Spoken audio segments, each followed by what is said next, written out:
For the foreseeable future, unless we take a break, we're in the Millionaire Real Estate Agent working on the 24 topics of the Millionaire Real Estate Agent.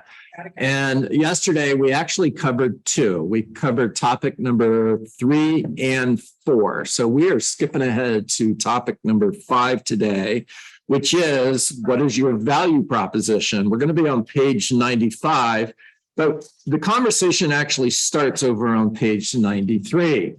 And this is the most useful page. And I'm referencing page 95 when I say that. Page 95 is the most useful page for a real estate agent as it lays out the basic 10-point value proposition for buyers and sellers. It's the foundation of any buyer or seller presentation. So if you're asking yourself, how do I create my buyer presentation? How do I create my seller presentation? Go to page 95 and create your presentation based on this page. Extremely valuable. All right. So as I mentioned just a moment ago, the conversation actually begins on page 93 under value proposition. And here's what Gary Keller has to say. He says, think service. Top producing agents have a servant's heart. They place their buyer or seller real estate experience above all else. The experience of the buyer, the experience of the seller is more important than anything else. It's your job to provide them with that amazing experience. I'm going to turn my table just a little bit because I've got Moseline and behind my computer and I can't see her. And I want to be able to see everybody that's in the room. Okay, now I can. Gary goes on to say, service is the heart and soul of your business. Service is the heart and soul of your business. There are 3 levels of top producing agent service. Number 1, they know the underlying purpose of the real estate profession. They know exactly why they should be hired. You've heard me ask you before, why should I hire you? Well, a top producing agent knows the answer to that question. It's your job to know the answer to that question. You know, my answer is 3 parts because I'm a local economist of choice, because I am a strategic pricing professional, and because I am a marketing expert. In other words, I know how to attract the right buyers for the right homes. Number 2, they have a clear sense of how they deliver that purpose. Top agents can easily explain what services they will provide to anyone who hires them. Top agents can easily explain what services they will provide to anyone that hires them. And number 3, they have a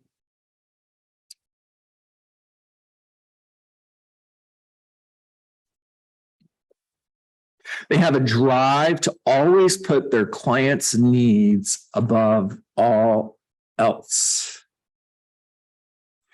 That's a fiduciary commitment. And we're going to get into in just a little bit the difference between being a functionary and a fiduciary.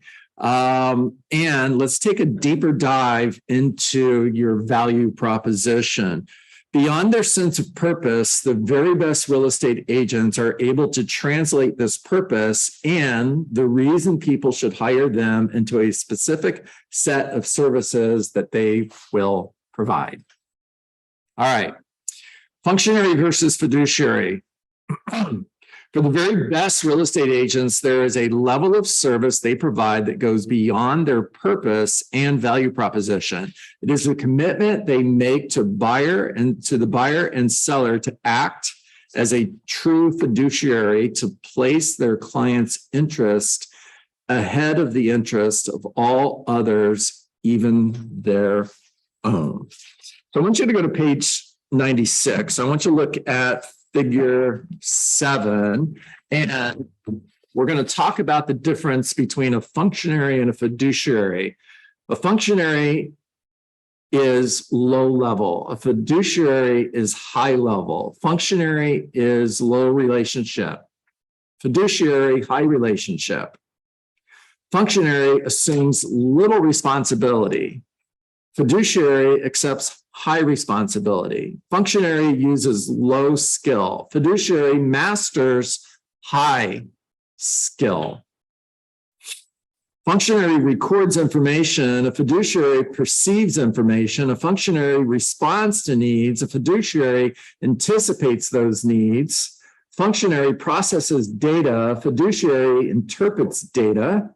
A functionary has a narrow picture viewpoint. A fiduciary has a big picture viewpoint. Functionary delivers information. A fiduciary advises and consults. A functionary is other-directed. A fiduciary is self-directed. A functionary has a minimum legal responsibility. A fiduciary has maximum legal responsibility. A functionary is an employee. A fiduciary is a partner. A functionary does the task. A fiduciary owns the results. A functionary tells and sells. A fiduciary educates and guides. You know, it took me all the way to number 14 to get tongue twisted on that. That's not bad. Thought it would be sooner. To be honest with you. A functionary tells and sells. A fiduciary educates and guides. A functionary stays out of decision-making. A fiduciary is involved in decision-making. Let me make a point on this one, because I think a lot of real estate agents get confused on this. Being involved in decision-making means that you are involved in decision-making. It doesn't mean that you are making decisions for your clients. I talk to a lot of real estate agents who are making decisions for their clients. They're countering offers, for example, without even talking to their client first. It's not your job to make decisions for your clients. It's your job to advise and consult and convey your clients' wishes and needs. A functionary follows rules and procedures. A fiduciary uses judgment and intuition. A functionary is replaceable. A fiduciary is irreplaceable. A functionary is minimally paid. A fiduciary is highly paid. When you work from the right side of figure 7, and you are a fiduciary, your commission is no longer on the table. You're not going to have to fight to keep your money because you're providing massive value. Price only matters in the absence of value. You've heard that before, so let's convey that to a real estate conversation. Your real estate commission only matters in the absence of value. If you're providing massive value, then your real estate commission is no longer on the table. If you're in a transaction and the seller constantly has their hand in your pocket, in other words, they're always trying to get you to give up money, then you need to look at the service that you're providing and ask yourself, what am I not providing? All right, page 95, the top 10 service areas of the seller and top 10 service areas of a buyer proposition. All right, so we're going to work on the seller side first. Needs analysis. Needs analysis in a seller presentation. If you've been to my 14-point listing presentation, the needs analysis. Oh, Brittany, you are my favorite. Thank you so much. Starbucks, life is good. Life is better. Oh gosh. All right. Oh, that wasn't good. So needs analysis in the listing presentation is, Moseline, in order for me to know if I can meet your goals and exceed your expectations, I need to ask you a couple of questions. Would that be okay? And my first question is, on a scale of 1 to 10, with 1 being not so good and 10 being awesome, what's one thing that needs to happen in the sale of your home that would cause you to consider the experience a 10? Script, write it down.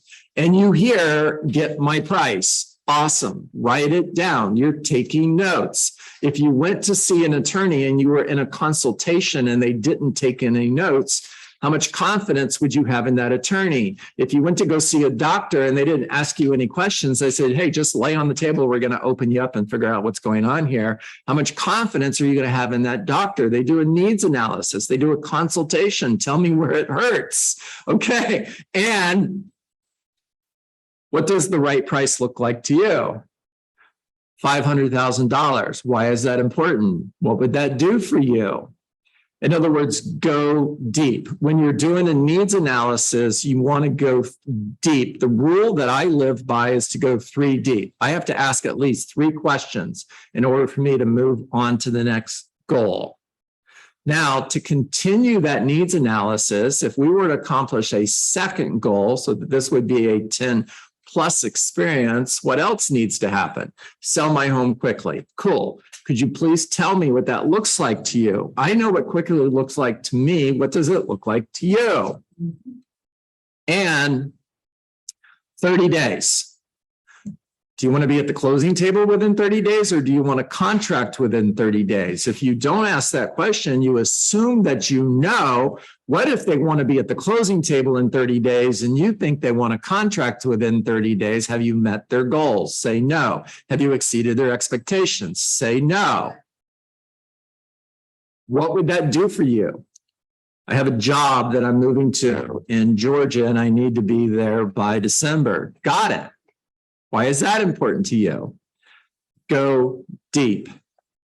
Now, if we can accomplish a third goal so that this is a 10 plus experience, what else needs to happen? Now, I want you to notice a couple things. I didn't ask, what's the one thing that needs to happen? If I ask you what's the one thing that needs to happen, then I'm telling you this is the one and only goal that you have, or this is the most important goal that you have. And we haven't prioritized the needs yet. We're simply doing a needs analysis. The second part of doing a needs analysis is if we can accomplish one of these goals and barely miss the other 2, what's number 1? Get my price. Great. So if we were able to get $500,000 for your home and it took a little bit longer than 30 days for you to get a contract, and whatever the next goal is, maybe there's a few more speed bumps than you thought there would be. It doesn't go quite as smooth as you thought it would. However, you got your price. Is that a 10? Now pay attention, because a lot of times they're going to change their goals. Because you're going to hear things like, no, that wouldn't be. I absolutely have to have a contract within 30 days. Then is it possible that that's your number 1 goal? Yeah, it is. Now, what this does for the seller, not only does it help you understand what their goals are so you can meet those goals and you can exceed those expectations, but you're helping the seller self-discover what their goals are, because prior to this conversation, they don't even know. All right. Number 2 on the list is pricing strategy. Boy, the word strategy is so important there, guys. Underline, circle it, highlight it, do whatever you need to do so that you get this. It is not your job to determine the price of the home. The market does that. You are not there to determine the price of their home. The market does that. Your job is to discuss the right strategy in order to get their goals accomplished. Now, if you didn't do a needs analysis, can you have a pricing strategy conversation with them? It's no, right, Gonzalo? Yeah, of course. Number 3, property preparation. Advise on repairs and improvements, provide staging strategies. All right, personal note on this. I don't do this until they've hired me. This doesn't happen until after they've signed the listing agreement. And I'm going to give you a script. When they ask you, what improvements should we make? What staging advice do you have? My response to that is, Gonzalo, absolutely, I get it. And part of the service that I provide, once you hire me, listen to the embedded command. Once you hire me, is I will walk through the property with you and I will help you stage it. And I will make suggestions on improvements we need to make in order to get maximum dollars. Now, ask them if they've ever been to a model home. Most of them have, new construction model home. Ask them when they've gone to that model home, was the property staged? Was it vacant? Was there no furniture in there? Was it a mess? They're going to tell you it was staged. There was furniture. It was perfect. And then ask them, why do you think that is? Diane. I just want to add that a reason not to do that either, because I learned my lesson, is I once did that and then they ended up taking whatever I shared with them and going with another agent who was a discount agent so that they can handle it. Right. There you go. So that's, just What she said. Okay, under marketing strategy, ask them who they believe the right buyer is for their home. In other words, Gonzalo, where do you believe the buyer for your home is going to come from? Juanita, if you were to describe the perfect buyer for your home, what would that buyer look like? Now, the reason you're asking that question is to set up the marketing conversation, which is, in order to get your home sold, we have to be a marketing professional, meaning, Moseline, I need to know how to market to that buyer that you just described. We can do all the marketing in the world. If we're attracting the wrong buyers, it's not going to make a difference. So we need to know where the buyer is going to come from, what that buyer looks like in order to attract the right buyer. And because I am a marketing professional and I understand how to attract the right buyer for your home, we're only going to market your property to those specific buyers. All right. When you receive an offer, this is where you're making your money. They are hiring you to be a great negotiator. Remember, when somebody asks you if you'll lower your commission, part of your response to that is, Moseline, when somebody asks me if I'll reduce my fee, I'm also hearing them ask how good of a negotiator I am. And the good news for you is I'm a really good negotiator. Right?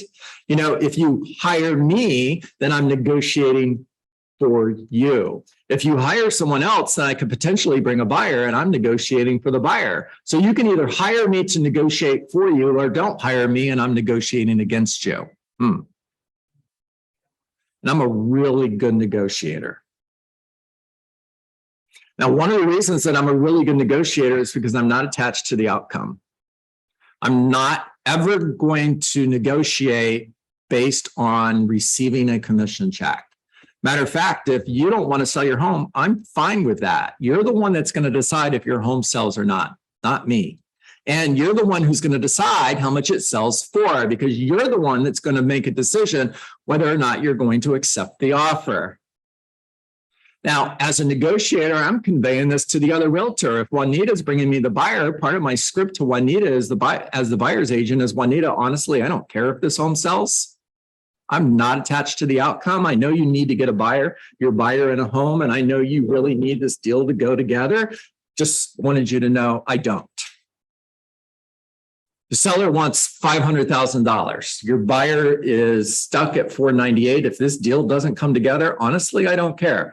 Now, if you want your buyer to get this property, it's going to take $500,000. So go back and talk to your buyer and see if they really want the home or not. It's either yes, they're going to come up to $500,000, or no, and we'll find somebody else. And I'm completely okay with that. Gonzalo. Try to point out that if you are going to build a large agent and you don't care if it sells or not, work on the finality and the smile just like you don't have it. Yeah. You don't want to tell them, I don't think. Yeah, Gonzalo's point is absolutely true. He's saying how you say something is as important, if not more important than what you say. I'm not encouraging you to be a jerk. I'm not encouraging you to be arrogant or cocky. Confident and not attached, but not arrogant and cocky. All right, number 6, negotiating to sell. Well, we just covered that. All right, number 7, prepare post-contract work, advise on repairs, vendor services, blah, blah, blah. You know, everything on the right side of the page, other than negotiating repairs, hire a transaction coordinator. Did you guys hear me? I'm not doing all that other stuff. I didn't even read it because it's not in my job description. What is in my job description is negotiating repairs, because now you want me to be a bulldog again. You want me to be a pit bull again. In other words, this is an as-is contract, Muzzolina. I mean, your buyer can make any requests they want, but the seller doesn't have to make those repairs. Yeah, I'm aware that your buyer can cancel the contract, which is just fine with me. And it's as is. Take it or leave it. Now, let me help you guys out here for a moment. If the buyer is making a reasonable request, don't have a take it or leave it attitude with your seller. This is where you have to be a great negotiator with your seller as well. When the seller digs in their heels, Juanita, and they say, I'm not going to give them that $500 credit. It's ridiculous. We have an as-is contract. I agreed to a price and I'm just not giving them the $500 credit. My response is I understand and I'm completely okay with that. However, if we reject the request for a $500 credit and they cancel the contract and you're still trying to sell your home 30 days from now, are you okay with that? It hurts. Tell me again what your holding cost is. I think you shared with me that your mortgage, your taxes, your insurance is $3,000 a month. So 30 days from now, would you rather spend another $3,000 in holding costs, or would you rather give the buyer a $500 credit? Again, it doesn't matter to me, but which one would you rather do? All right, we're out of time. Talk to me. Gonzalo. So something that happened